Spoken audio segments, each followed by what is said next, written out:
Icy Glutamates, an editorial by Robin Hood, Part 5. What I find interesting is the number of people that have told me not to worry about the long-term dangers of health. You may have heard it before too, like, come on, you have a life to live, and you need to eat that dessert, or you just need to eat more because you still feel hungry, or your body probably needs it. I think there's a common sense reasoning for this type of attitude that is understandable on a basic level. Yes, the body is able to adapt and deal with many poisons we consume. Aside from the guilt we may feel after knowingly consume something unhealthy into our bodies, there's a bit of you only live once devil appearing more frequently on the shoulder these days. I hold an assertion that, as humans, we view things in life that damage us quick as dangerous, but slow things are an insignificant whatever. Ignoring a long-term threat is actually easy to do. You know the attitude I'm talking about. Whatever happens, happens. But if you're hit with some blindness or something profound, you'd want to get this information out too.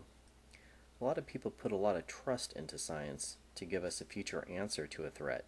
Maybe a new medication to arrive at the pharmacy, or maybe a new surgical technique to implant, or maybe some cloned heart with stem cell research. But if you're like me and understand the vast amount of snake oil and promises in science these days, then you haven't been duped by the word expert as the high and mighty source of what is good for your life. It's up to you to judge your own fate and come to your own conclusions. We all do our best to conquer the obstacles in our lives and vanquish the threats that may do potential harm to us. For one, I rely on my observations and check my sources on both sides of a possibility. However, there's a good chunk of the population out there that does what's easiest with the knowledge we have obtained, even though we know what the right thing is to do. In part, this is just because of our lifestyles. It's often fast and super busy. This is why I've put this video together, is to share with you what I've found that works for me, as well as the amazing evidence I have kind of interlinked here with the glutamates. Biology is really a complex beast. There are many elements that mask themselves as other elements, so I'm not one to make the judgment what may be your condition or ailment. Only you can do that. I recommend you gather evidence and you do the research as well. So, will glutamates end up being the holy grail of the medical conditions people have been experiencing in the last 30 years? Again, look at the obesity rates, look at the rates of autism, look at when glutamates started entering our food supply. From my personal experience on this, eliminating the glutamates made my blindness go away and reverse the process. And because of how I changed my diet more than a decade ago, my eye flashes have yet to come back and haunt me. And to give you a slight update here, in the year 2002 I ran a marathon. I ran the full 26.2 miles in about 5 hours. Now remember, this was 2 years after I had eliminated most of the glutamates from my diet. Now at that time, I still didn't realize it was glutamates that was causing my problems specifically. I would still see an occasional eye flash here and there, and after running a few miles, I'd still get slight halos every now and then as well. But for the most part, I would rarely see the blood pressure changes in my central vision. Now after finishing the marathon, my weight was already back down to about 210 pounds.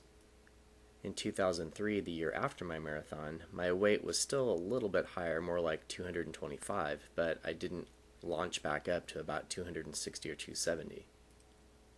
It wasn't until late 2007 that I actually suspected glutamates were the actual chemical cause to this condition. And now it was a hunt through all the food sources to find the glutamates. But by 2009, I had done so. I had gotten rid of pretty much all the glutamates that I could find in my diet. And by my normal exercising, I simply continued and actually started losing even more fat. By about mid-2009, I had gotten down to 190 pounds and thought that was about my stopping point. So I backed off on my exercise to about 3 times a week to maintain my normal level. Over the past year, I have slacked a little bit of my exercise, bringing it down to about 2 to 3 times a week, and have gotten up to about 200 to 205. The main difference I see when I exercise today, I actually see progress. A decade ago, no matter what I did, I would either maintain my weight or continue to gain weight. Because I'm so disciplined with my glutamate restrictions due to my eye condition, of course I think this has a second effect on my weight. And I'm happy to say when I actually exercise today, I do not see eye flashes. As a matter of fact, it's been over a year since I've seen these eye sparks happen in my vision. For one, I know I'm going to continue to look for glutamates in all food sources in the future. But more importantly, the fear is gone. At least for me, the fear of going blind and the fear of staying obese. Only time will tell in the next decade or so to see if this all pans out to be the root cause of the obesity epidemic, the higher autism rates, Alzheimer's disease, ADD, and all the other ailments that people have suffered. I hope you've enjoyed this video series. I made it just to share the knowledge with everyone else. Thanks.